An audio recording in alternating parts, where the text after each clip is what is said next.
গাছের গোড়া কেটে আগাতে আর পানি দিতে হবে। যত তাড়াতাড়ি পারস বাড়ি থেকে বিদায় হোক। আপনারা সবাই মিলে মায়াকে এখান থেকে সরিয়ে দিলেন। মায়াকে কেউ সরায়নি, মায়ের খালা অসুস্থ তাই চলে গেছে। আপনারা সবাই মিলে কি শুরু করেছেন বলেন তো? একদিকে আপনারা সবাই মিলে মায়াকে এখান থেকে সরিয়ে দিলেন, অন্যদিকে আমার বাবা দরজা বন্ধ করে বসে আছে। আপনাদের কাছে আপনাদের জবানটা এত বড় হয়ে গেছে, এদিকে 3টা মানুষের জীবন যে নষ্ট হয়ে যাচ্ছে সেদিকে আপনাদের একটু খেয়াল নেই। আপনাদের কাছে যেহেতু আপনাদের জবানটাই বড়, তাহলে তাই হবে। বাবা, আমি তোমাদের প্রস্তাবে রাজি। মায়ের বাবা মা তাকে বরিশালে পাঠিয়ে দিয়েছে। আমি সিদ্ধান্ত নিয়েছি তোমাদের পছন্দ করা মেয়েকেই বিয়ে করব। এখন তো আর অভিমান করে থাকার কোনো প্রয়োজন নেই, তাই না? বের হয়ে এসো। তুই সত্যি বলছিস যে তুই পিঙ্কিকে বিয়ে করবি? তা তো করতেই হবে। তোমার বন্ধুকে দেয়া কথা যদি তোমার কাছে এতই বড় হয়ে থাকে, তাহলে আমার আর কিছু বলার নেই।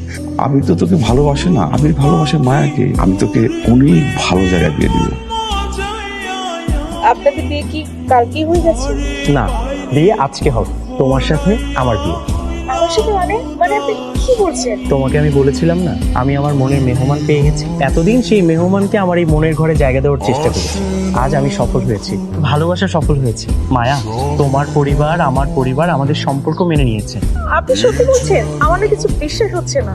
আমি যা বলছি সত্য বলছি। তোমার বাবা তোমাকে নেওয়ার জন্য আমাকে পাঠিয়েছে। ভিতরে সবাই আমাদের জন্য অপেক্ষা করছে। চলো যাই।